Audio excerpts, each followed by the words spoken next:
In India, as per the permanent traits, about 85% tribal population lives in part of Gujarat, Rajasthan, West Bengal, Odisha, Madhya Pradesh, Jharkhand, Chhattisgarh, Maharashtra and Andhra Pradesh. 11% lives in the northeastern state and 4% in rest of India.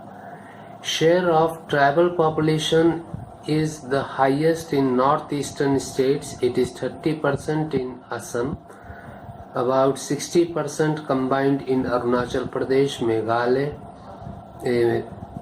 Mizoram and Nagaland.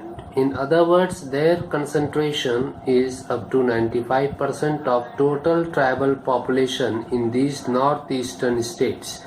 In terms of language, they are categorized into Indo-Aryan Dravidian, Austric and Tibeto-Burman.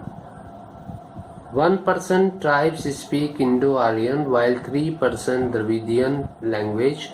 Austric language is almost known to tribals and 80% speaks Tibeto-Burman. In physical racial terms, tribals are classified in Negrito, Australoid, Mongoloid, Dravidian and Aryan categories. In terms of size, tribals range between 7 million to less than 100%, that is in Andaman Nicobar Islands.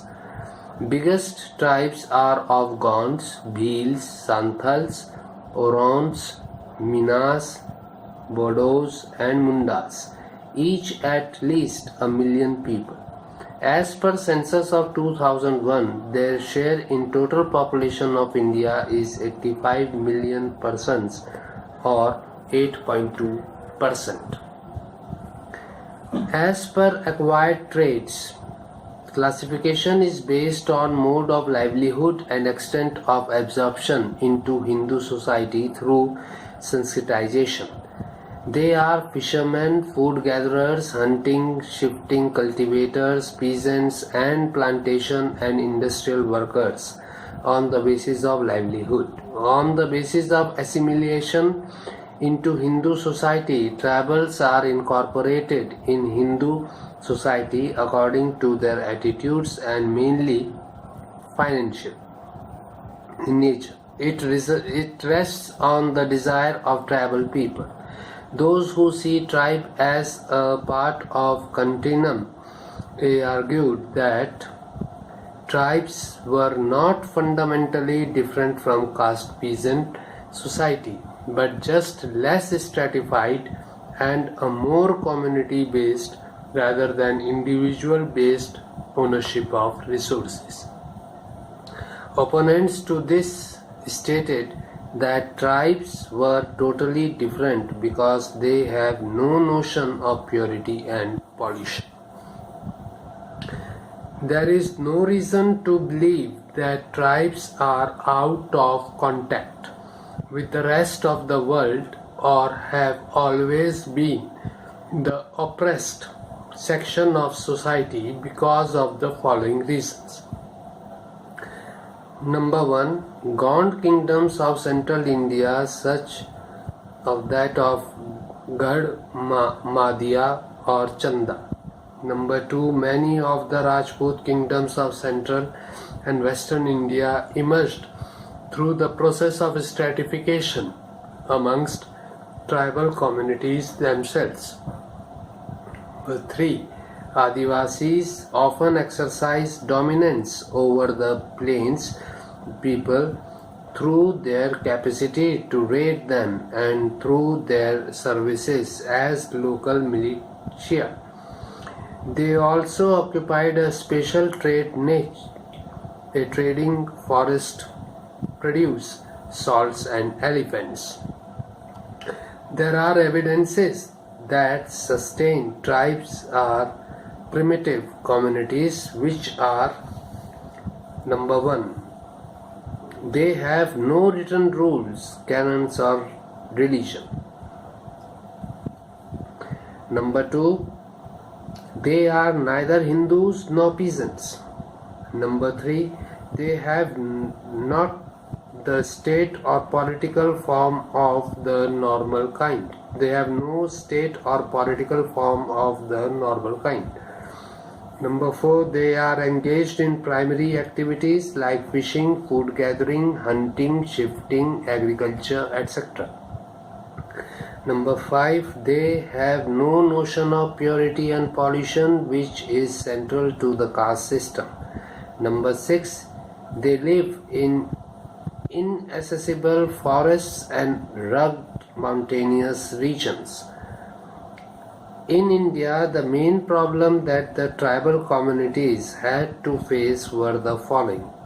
Number 1, indebtedness. It is the most difficult problem faced by the tribal population in India. It is due to rampant poverty, loss of tribal rights over land and forests, and poor and primitive mode of agriculture, that is shifting agriculture. So the main problems that the tribals are facing in India, the first one is indebtedness, because the tribal population in India is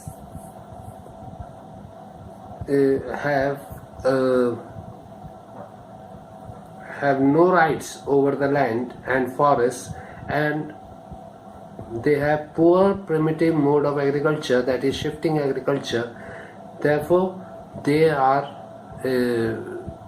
live in poverty, and because of development programs that have held place in the backward regions of the country, and these backward regions comprised of the tribal regions also, therefore the tribals were forced to lose their land, and they were forced to shift from their inhabitants to the towns, cities, where they were trying to intermingle with the mainstream, but they faced lot of discrimination, humiliation, and other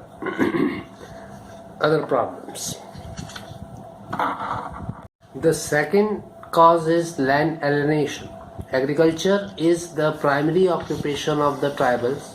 Nearly 80% of the scheduled tribes are engaged in agriculture. Their chronic indebtedness to the shopkeepers and money lenders becomes the primary factor in land alienation. So, the main occupation of the tribals is agriculture, and because of their poverty, they were borrowing loans from the money lenders and the traders, and they were not able to repay the loan.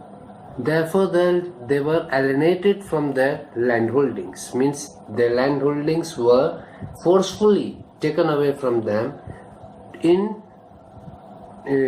as a measure of discharging their debts. Third was poverty and unemployment. Intensive planning in tribal areas had led to chronic poverty among the tribals.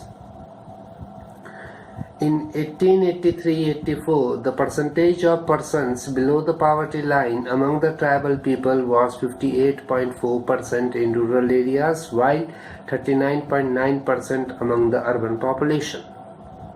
So, poverty and unemployment was also a problem for the tribal people. Then alcoholism. Drinking can be associated to the tribal society from the immemorial times and has to be understood in this context. The distilled liquor shops have served as a channel through which anti-social elements from other areas find their pressure in the tribal areas. So drinking is